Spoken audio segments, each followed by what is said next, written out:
Jadi gini ceritanya, ada satu tempat di bumi ini yang cukup misterius karena tidak begitu terkenal.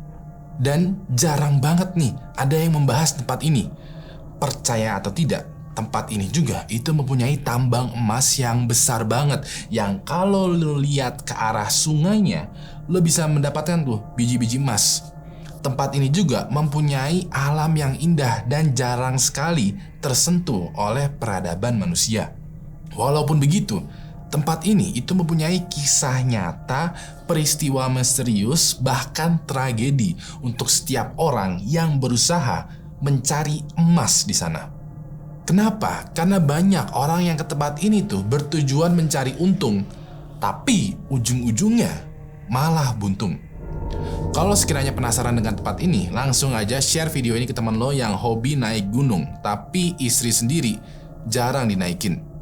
Nama gue Ewing dan ini adalah kisah misterius dari Lembah Nahini. Mau untung, malah buntung. Jadi tempat yang gue deskripsikan tadi itu bernama Lembah Nahini. Lembah Nahini letaknya di bagian barat Kanada. Seperti yang gue bilang tadi ya, Lembah Nahini itu terkenal dengan keindahan alamnya yang mempesona. Lembah ini benar-benar masih alami banget dan pemandangan hutan tebing dan sungainya itu benar-benar masih 100% natural. Saking 100% naturalnya, tidak ada tuh jalan setapak, petunjuk jalan, atau tanda-tanda peradaban manusia. Kalaupun ada orang yang ingin menjelajahi Lembah Nahini, dia harus membuka jalur pendakian yang sangat berat atau naik perahu menyusuri sungai-sungai atau naik helikopter gitu, terbang di atas hutan. Di samping ini juga, Lembah Nahini itu menyimpan banyak sekali persediaan emas.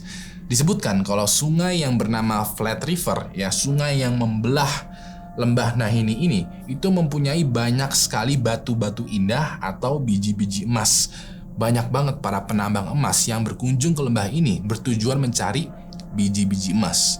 Walaupun begitu, Lembah Nahini dinobatkan sebagai salah satu tempat di bumi ini yang paling mencekam.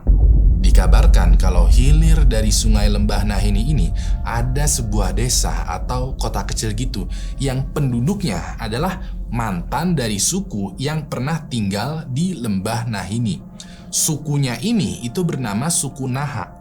Nah, para tetua suku Naha ini bercerita kalau banyak banget teman-temannya yang menghilang atau meninggal secara misterius di Lembah Nahini. Beberapa petua suku itu bilang bahwa di dalam Lembah Nahini itu ada semacam monyet putih besar yang berkeliaran memburu manusia. Beberapa anggota suku yang lain bilang bahwa di dalam Lembah Nahini itu bukanlah monyet yang berburu manusia, tapi serigala putih besar. Suku Nahini ini merasa bodoh lah dengan monyet atau serigala itu. Yang jelas suku Nahini ini percaya bahwa ada sesuatu di dalam Lembah Nahini yang mengancam nyawa mereka. Alhasil mereka pun turun dari lembah ya, berkumpul dan membuat desa kecil di hilir sungai Nahini dan menetap di sana. Walaupun begitu, ada aja tuh satu atau dua tim penambang emas yang keras kepala ya, yang ingin mencari peruntungan di Lembah Nahini. Salah satu penambang emas pertama dari banyaknya penambang emas ya yang punya kisah di Lembah Nahini, ini adalah penambang emas yang bernama Tiga Bersaudara McLeod. Tiga bersaudara ini terdiri dari Willie, Frank, dan juga Charlie. Mereka adalah kakak beradik yang senang melakukan perjalanan alam. Salah satu kesenangan mereka ketika menjelajahi alam adalah menambang emas di sungai. Nah, tiga bersaudara ini mendengar rumor tentang emas yang ada di Lembah Nahini. Setelahnya, tiga bersaudara ini itu menyiapkan kebutuhan untuk menjelajahi Lembah Nahini. Mereka pun pergi menuju ke dalam Lembah Nahini menggunakan perahu kecil mengarungi sungai Flat River. Setelah mereka sampai ke tempat yang menurut mereka banyak emasnya ya, mereka itu menepi tuh ke pinggir sungai dan berlabuh di pinggir sungai Flat River. Di situ mereka mendirikan tenda dan mengeluarkan perlengkapan untuk menambang emas. Besok harinya, mereka mulai tuh menambang emas di aliran sungai Flat River. Mereka menggunakan alat ya yang berupa saringan gitu ya, kayak mereka tuh menyaring tanah ya. Setelah itu nanti tanahnya kayak digoyang-goyangin gitu. Nanti sisa tanahnya ini itu bakalan ada 1 atau 2 biji-biji emas. Tanpa mereka sangka ya, hanya dalam 1 kali saringan mereka sudah mendapatkan biji-biji emas. Mereka seneng dong karena rumor mengenai tambang emas di sungai Flat River ini beneran nyata.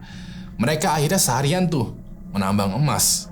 Setelah beberapa hari di sana, mereka memutuskan untuk pulang karena perbekalan mulai habis.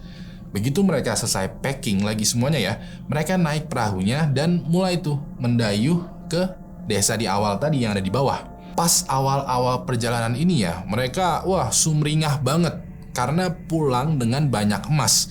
Mereka di sini juga berencana untuk balik lagi nih ke spot tadi ya untuk menambang emas lebih banyak lagi. Sayangnya, perahu mereka ini tiba-tiba itu kebalik gara-gara arus sungai yang sangat kuat. Otomatis 3 bersaudara ini dan emas-emasnya itu jatuh ke sungai. Mereka semua itu hanyut tuh dan berusaha untuk menyelamatkan diri dengan cara membalik lagi perahu mereka. Begitu perahunya sudah normal kembali, mereka naik tuh dalam perahu dan ternyata kebanyakan dari emas yang mereka sudah kumpulkan itu tenggelam dan hanyut di sungai. Cuman sebagian dari emas mereka yang selamat, yang emas-emas yang mereka kantongin doang yang mereka berhasil selamatkan. Mereka pun sampai ke desa yang ada di hilir lembah Nahini. Di sini mereka frustasi ya karena emas hasil mereka tambang itu hanyut di sungai Flat River. Di satu sisi juga mereka optimis karena yakin masih banyak emas yang bisa mereka tambang nantinya. Ya udah deh ya, begitu mereka sudah beristirahat, mereka itu mengumpulkan perbekalan dan bersiap-siap lagi tuh untuk naik ke sungai Flat River. Walaupun begitu, Charlie ini tidak setuju dengan rencana ini. Dia berpikiran bahwa ada semacam karma atau feeling yang gak enak gitu ya, yang mengintai mereka ketika ada di sana. Charlie kayak, ya emang sih banyak biji emas di sana, tapi ini kita masih beruntung loh bisa pulang hanya dengan kecelakaan kecil. 2 bersaudara tadi kayak, lu percaya sama karma? Hari gini percaya sama karma? Dari hasil perdebatan itu, akhirnya Charlie tidak ikut menambang emas. Charlie digantikan oleh temannya mereka yang bernama Robert. Willie, Frank, dan Robert akhirnya mendayuh perahu mereka menuju Flat River. Charlie di sini kayak menunggu mereka tuh di desa kecil yang ada di lembah Nahini. Charlie pun hidup seperti biasa dan tidak begitu khawatir dengan saudara-saudaranya karena menambang emas itu memang membutuhkan waktu yang lama. Apalagi kalau tambang emasnya tuh kaya dengan biji emas, bisa-bisa mereka betah tuh di sana. Hari berganti menjadi minggu dan minggu berganti menjadi bulan. Charlie di sini kayak, ini anak belum pada balik nih. Kayaknya emas di sana emang beneran banyak banget nih ya. Charlie masih berprasangka baik tuh bahwa saudara-saudara mereka itu emang lagi menambang emas. Lalu pas bulan berubah menjadi tahun, Charlie menjadi kepo. Ini kok kayak lama banget ya? Kayaknya ini terlalu lama nih ya mereka ada di sana. Charlie pun mengumpulkan beberapa orang untuk mengecek keberadaan mereka. Charlie bersama beberapa orang temannya ini naik perahu mengarungi sungai Flat River.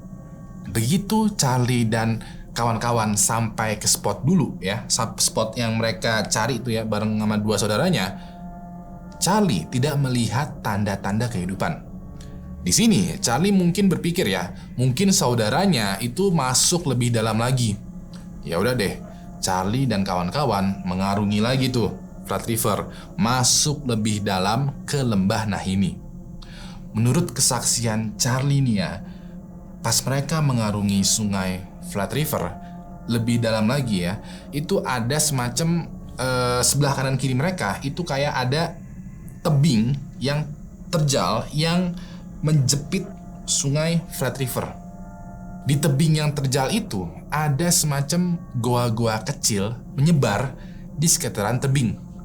Charlie dan kawan-kawannya ini kayak ngeliatin goa-goa kecil itu, dan di sini mereka berperasaan sangat tidak enak karena entah kenapa mereka seperti punya feeling kayak lagi diliatin.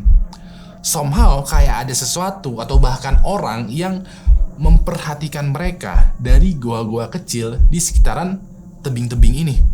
Charlie dan kawan-kawan yang tadinya santai itu mulai menjadi tegang, menjadi waspada, menjadi insecure, menjadi siap siaga nih ngelihat ke kanan kiri. Setelah itu mereka semua melihat sebuah tenda di pinggir sungai. Charlie dan kawan-kawannya ini berlabuh tuh dekat dengan tenda ini. Charlie memanggil kayak, "Halo, ada orang nggak di sana?"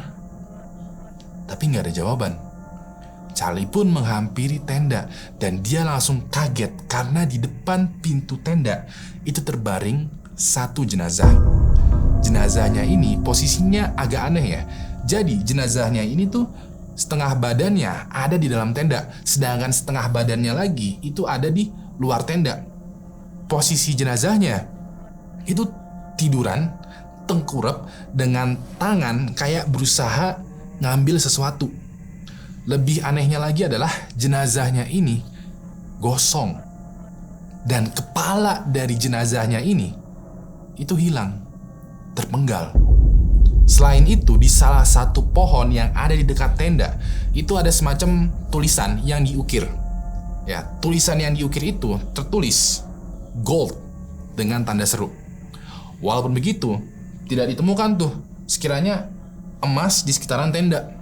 Beberapa saat kemudian, ya, tidak jauh dari tenda, salah satu temannya Charlie itu nemuin jenazah lagi.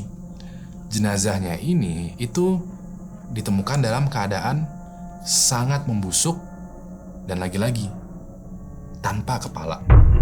Teman-teman Charlie ini memeriksa tenda, ya, dan juga barang-barang di sekitaran tenda.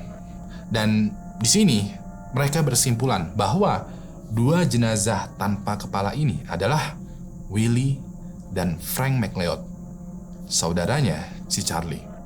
Charlie ya terpukul ya, sedih banget karena kedua saudara kandungnya dua-duanya itu meninggal dalam keadaan tragis. Meanwhile, teman-teman Charlie itu mencari tuh orang ketiga yang bernama Robert di sekitaran tenda. Hasilnya adalah mereka tidak menemukan Robert atau jenazahnya Robert. Yang mereka temukan adalah sisa-sisa tulang dari tulang manusia.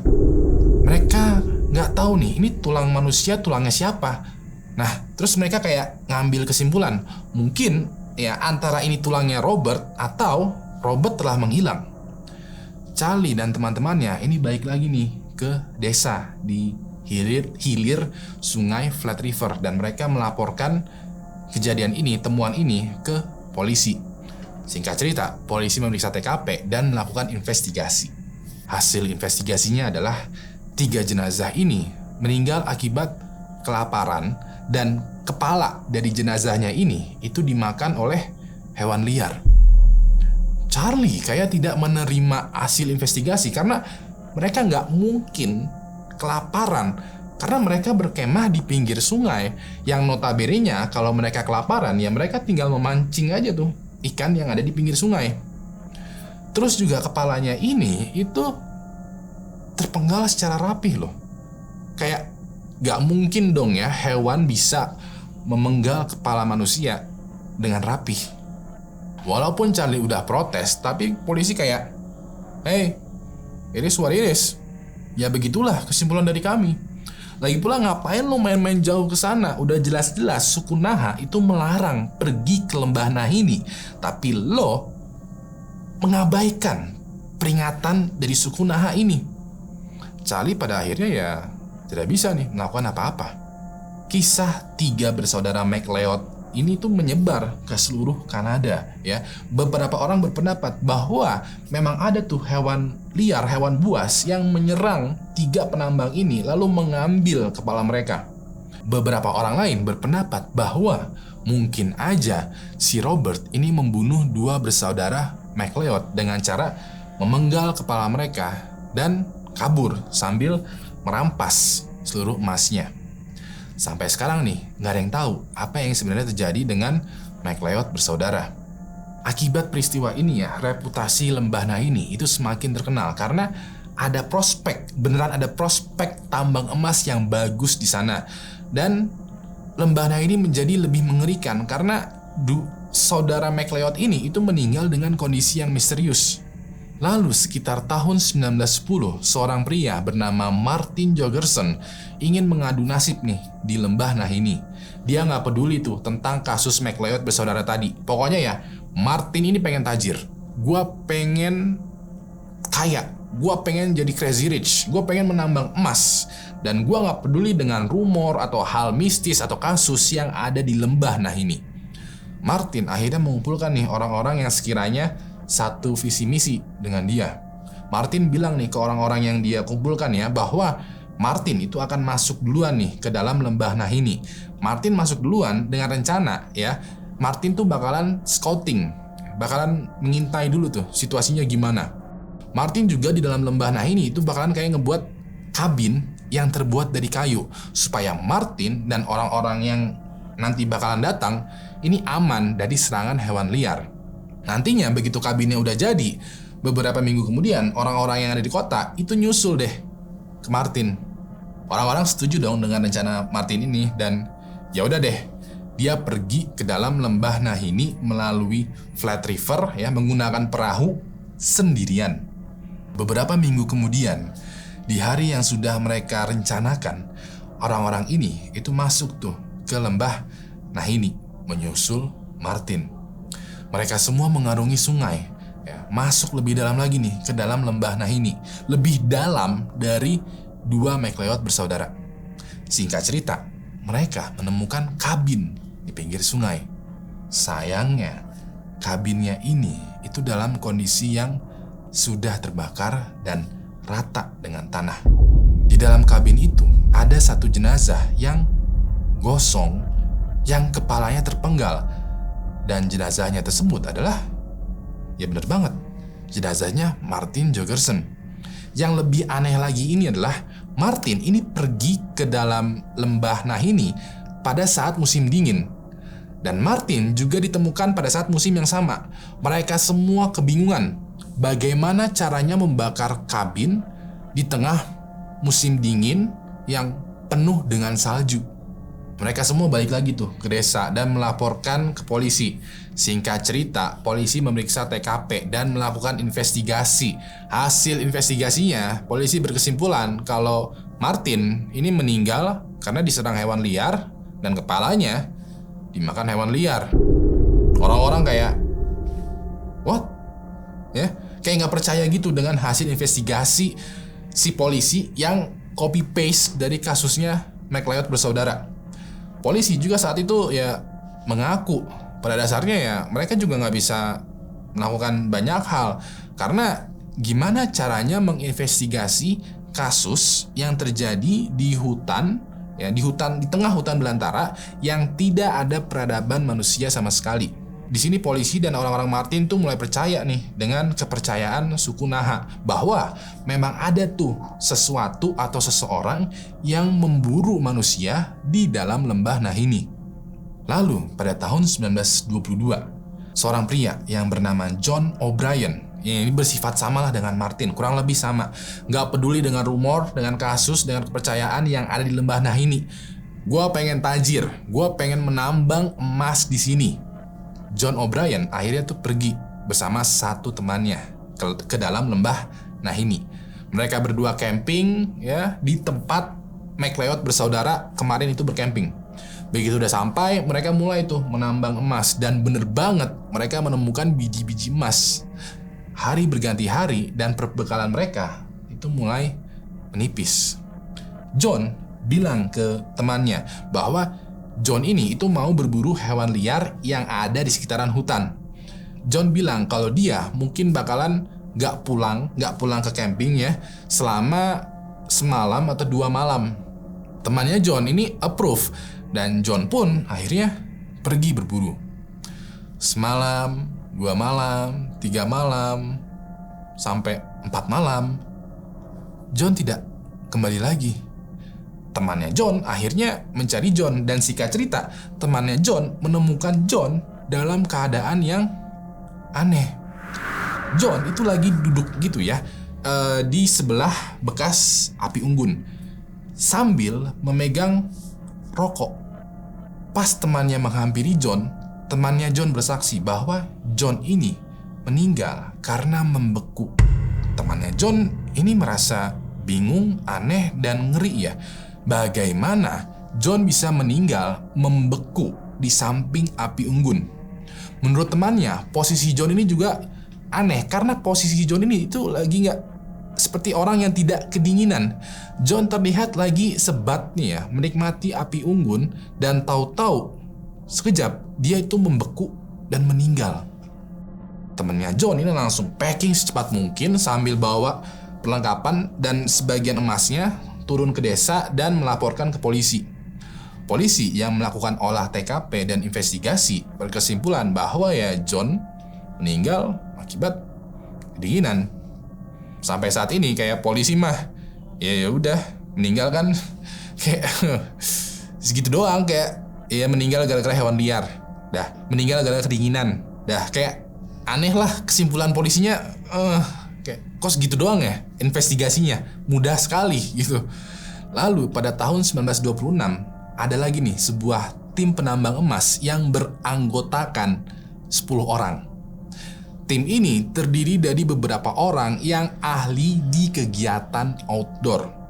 Ada yang ahli menambang emas, ada yang ahli camping, ahli berburu, ahli memancing. Pokoknya orang-orang expert dan berpengalaman di kegiatan outdoor. Di antara tim penambang emas yang kali ini, ada nih seorang wanita yang bernama Annie Laverte. Annie berperan sebagai ahli pemburu yang tugasnya adalah berburu hewan liar untuk dijadikan makanan untuk tim-timnya. Annie bersemangat nih ketika berada di dalam lembah Naini karena masih banyak tuh hewan liar yang bisa diburu. Singkat cerita ya, Annie bersama timnya itu membuat camping di tempat yang tidak jauh dari campingnya McLeod bersaudara. Begitu camping sudah didirikan, mereka semua tuh ya mendirikan api unggun, memakan perbekalan, ngobrol, minum-minum, ketawa-ketiwi, seru-seruan, pokoknya have fun lah. Karena rencananya besok tim itu bakalan mulai bekerja nih sesuai dengan perannya masing-masing. Setelah ya party kecil-kecilan gitu ya, mereka semua tidur nyenyak pada malam itu. Besok paginya mereka terbangun dengan kondisi yang membingungkan. Annie mendadak hilang pada pagi itu. Padahal ya pas malam sebelumnya Annie ini masih ngobrol, masih seru-seruan bareng mereka semua di api unggun. Mereka pun yang tadinya ingin menambang emas itu sekarang malah mencari Annie yang mendadak menghilang. Beberapa hari mereka melakukan pencarian dan pada akhirnya mereka semua menyerah. Annie dinyatakan menghilang secara misterius. Tim ini pun akhirnya tidak jadi nih menambang emas karena mereka udah ngeri duluan. Takutnya nanti setiap malam salah satu dari mereka itu ada juga yang menghilang. Mereka pulang dan melaporkan ke polisi dan polisi melakukan pencarian tuh ya. Tapi tetap Annie tidak ditemukan. Beberapa bulan kemudian, ada nih seorang hunter yang baru pulang memancing di sungai Flat River. Pas dia masuk ke bar yang ada di desa yang di bawah lembah Naini ini, dia ngeliat tuh poster orang hilang dari si Annie. Si hunter ini kenal dengan wajahnya Annie. Dia pun pergi ke polisi dan menceritakan kejadian aneh yang dia alami beberapa malam sebelumnya. Si hunter beberapa malam sebelumnya itu bercamping di pinggir sungai di Flat River. Begitu udah malam, si hunter ini itu masuk ke tenda, beristirahat dan ujung-ujungnya tidur. Pas tengah malam, dia mendengar ada suara kecipluk-kecipluk gitu di sungai. Dia terbangun dong karena dia pikir, wah ada ikan gede nih di sungai. Dia keluar ke arah sungai. Dan ternyata suara keciplak-kecipluk ini bukanlah suara ikan gede, melainkan suara batu kerikil yang dilemparkan ke air. Dia bingung, ini batu dari mana? Ya, dia langsung tuh mengambil senter dan melihat ke arah lemparan batu. Ternyata batu itu berasal dari seberang sungai.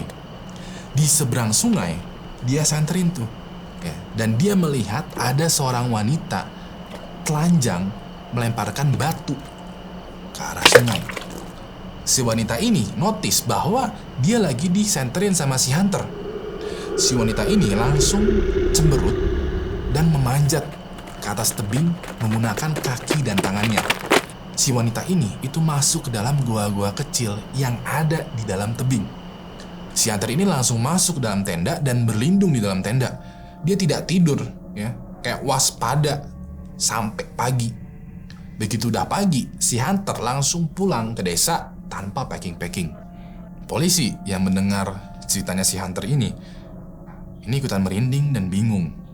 Si polisi nanya, apakah si wanita itu wajahnya seperti ini? Seperti Annie? Si hunter bilang, iya, itu dia. Pada titik ini udah banyak sekali ya orang yang menghilang, meninggal, dan ditemukan dalam keadaan yang sudah tidak wajar. Padahal suku Naha yang tinggal di bawah lembah Nahini itu sudah memperingatkan kepada pendatang untuk tidak masuk ke lembah Nahini. Tapi tetap aja ada orang yang keras kepala yang masuk ke lembah Nahini demi mencari biji-biji emas. Sampai pada tahun 1945 dilaporkan ada lagi nih orang yang hilang di lembah Nahini. Orang yang hilang ini bernama John Peterson. Warga dan suku Nahini udah mulai bosen lah. Oh, ini orang hilang terus, banyak banget hilang, udah dikasih tahu tapi kayak cari lagi. Nah, kali ini pencarian si John Peterson itu dilakukan secara besar-besaran, ya, melibatkan polisi dan juga warga dan juga tim pencari amatir. Mereka semua ngebuat semacam base camp kecil gitu di tempat di mana MacLeod bersaudara itu pernah bercamping. Mereka semua itu bercamping di sana sekitar 2 hari, ya. Pas menjelang hari ketiga, salah satu tetua dari suku Naha itu mendatangi base camp ini. Tetua suku Naha ini bilang ke ketua tim pencari ya bahwa mereka harus berhati-hati karena ada si putih yang berkeliaran tiap malam di area ini. Begitu tetua suku Naha ini menyampaikan pesannya, dia langsung pergi begitu aja. Ketua tim pencari ini bingung dengan siapa atau apa yang dimaksud dengan si putih. Pas malam harinya, pas tim pencari ini lagi beristirahat di tenda masing-masing, mereka semua itu mendengar ada semacam suara dari tebing yang menjepit sungai Flat River ini. Suaranya itu seperti suara hewan, tapi mereka tidak tahu, ya, tidak tahu persis hewan apa yang bersuara seperti ini. Tim pencari pada malam itu bersembunyi di dalam tenda, ketakutan karena suaranya ini itu banyak dan ada di sekeliling mereka, dan suaranya ini kayak saling menyaut satu sama lain. Besok paginya, tim pencari ini langsung packing dan pulang dari lembah Nahini. Sampai sekarang, lembah Nahini ini sebenarnya masih dibuka.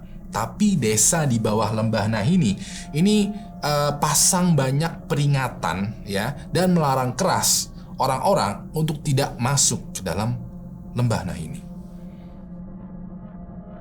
So, itu tadi adalah cerita dari lembah tanpa kepala, lembah Nahini, yang merupakan salah satu tempat paling misterius yang paling mencekam yang ada di dunia ini. Buat kalian yang sekiranya menemukan emoji rahasia di dalam video ini, langsung aja tulis detiknya berapa dan juga emojinya apa. Nanti komentarnya bakalan gua pin di kolom komentar, lalu juga gua pamerin nih di video gua selanjutnya. Ini orang nih mantep banget bisa nemuin emoji yang gua sembunyiin. Nah, keren banget nih orang. Kasih gue jempol ke atas kalau juga video ini, dan kasih gue jempol ke bawah kalau anggap video ini membosankan. Jangan lupa untuk like, share, dan subscribe channel Wing HD, karena setiap minggunya itu gue akan upload 2 atau 3 video baru. Maka dari itu subscribe dan nyalain notifikasinya. Terakhir, nama gue Ewing, dan sampai jumpa lagi di kisah misterius selanjutnya. Good night.